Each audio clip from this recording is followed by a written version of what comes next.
Okay, I've tilled in and tilled in some leaves and some compost and some triple 13, and a few days ago, actually about a week ago, and today I tilled it and made my rows.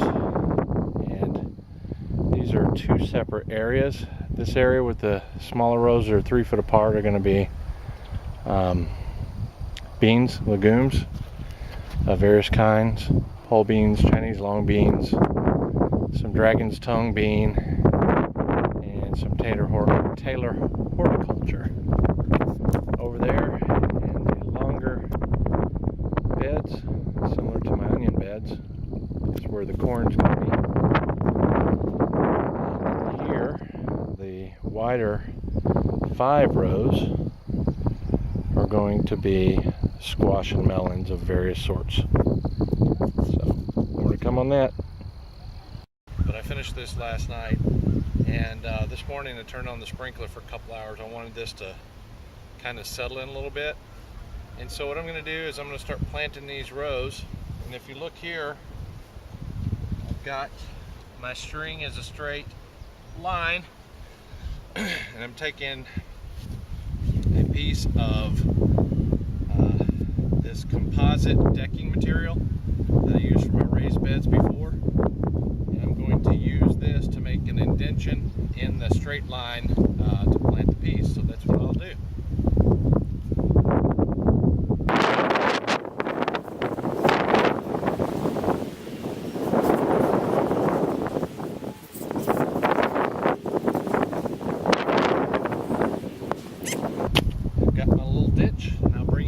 Take a look at it.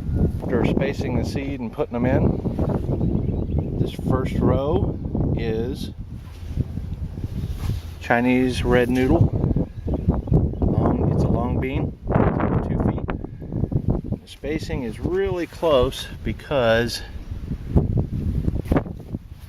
this is seed I saved from last year, and I'm a little concerned that I might not get the germination a reputable seed company would get. Okay, you saw me create the divot on the straight line, and I've got not just my camera bag over there, but my rake, and all I'm going to do is simply pull the dirt over. That simple.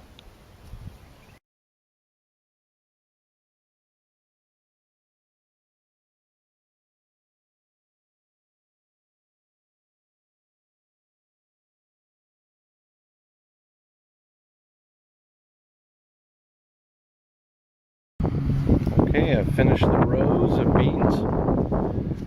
The first row, starting from the one closest to the pond, is Chinese red noodle long bean.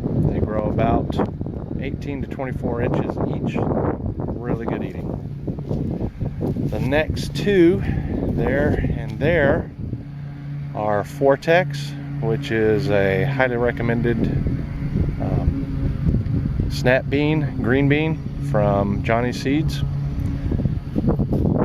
And the next one is Dragon's Tongue, which is a flat French style, more or less, green bean. They're kind of a red and green striped bean. Really cool, and they taste a little earthier than a green bean. They're really good also. The last 3 in this lot of legumes are Taylor Horticulture, and Taylor Horticulture are a longtime favorite, at least around this area, and they're shelling bean, and they are better than any bean I have ever tasted. I don't know why the world hasn't gotten out on that. Anyway, I'm coming over here now and I'm working on the corn. I'll get out of this. Come at it from a different angle. I've got 2 beds, and in each bed I've strung tomato twine on tent stakes to create 4 lines. The lines are about 10 inches apart, and I have a cheater stick at the end here. that I use that's 12 inches. So I used my finger and put in a corn seed. The corn variety is Vision. It's a hybrid out of Johnny Seeds also, and it's a super sweet. Anyway, I took and used my finger and put a corn in every 6 inches using the cheater, and they're 10 inches apart, and when they come up through the soil, I'll thin them out at some point to one every 12 inches and stagger them, because the rows, the little lines, the little rows are actually only 10 inches apart. So when they're done, they will be spaced more than 12 inches apart. At least 12, but most more than 12. So I'll get the ideal spacing, which is 12 inches, and I'll do that in both beds. Corn has to be planted in blocks. They need to be really close so the wind can cross-pollinate them. And so corn is almost always planted, mass planted, and it's better to plant short blocks or short rows close together than it is to plant long traditional lines like that. Garden update. Tomatoes are starting to come back. Took even longer than I anticipated, but there's a lot of them coming back. The peppers are starting to come in pretty good. But the tomatoes, peppers, and potatoes here were attacked heavily by the Colorado Potato Beetle, and along with the eggplant, all nightshade family. And sprayed with some Spinosad, got rid of them. Here's my onions. A lot of them have between 8 and 11 or 12 leaves. Some of the smaller ones have less, and they're starting to bulb out.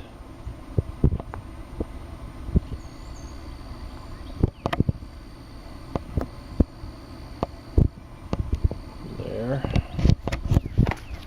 On the end down there is garlic.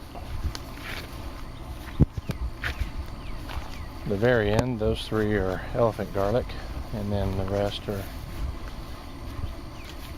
just soft neck garlic. Broccoli's heading. I'm going to get out here pretty soon and get some of these. It's a nice little head. Oh, that one went a little too far right there. That one's starting to flower.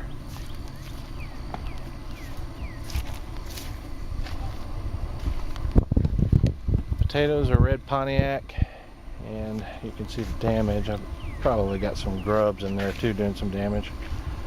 Those on the end here were a gourmet that I had from the house. I decided to plant them. They're not doing very great, but alright.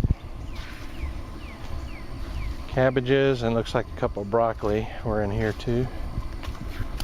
They're doing pretty good. There's one starting to head up, looking nice.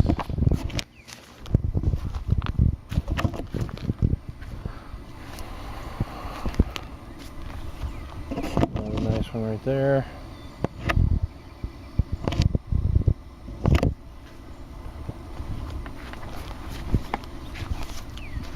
Right there. In this bed I've got some kale, Scotch blue kale. Some Ford Hook chard, which I've already eaten some, cut them completely off, and they're growing back. These are peppers of several different types that I put in place of the pak choi I've already harvested. And in between those I planted this morning are some little celeries. Got those in my ugly pots, transferred them. This end down here is a root known as perpetual spinach, also a form of chard.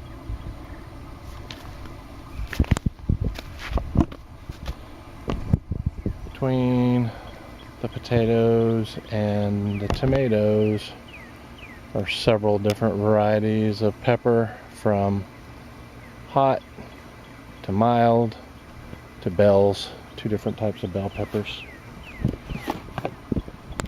Over here, the beans. Beans I told you about, that's at the beginning of this video. Several different types of beans. Here I've got some, well, I can't remember what they are, but various types of squashes and melons. And they're starting to come up pretty good.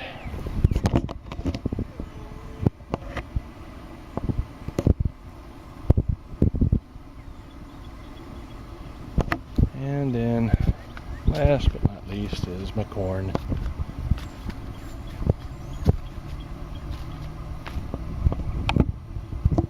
And they're probably 6 to 8 inches tall.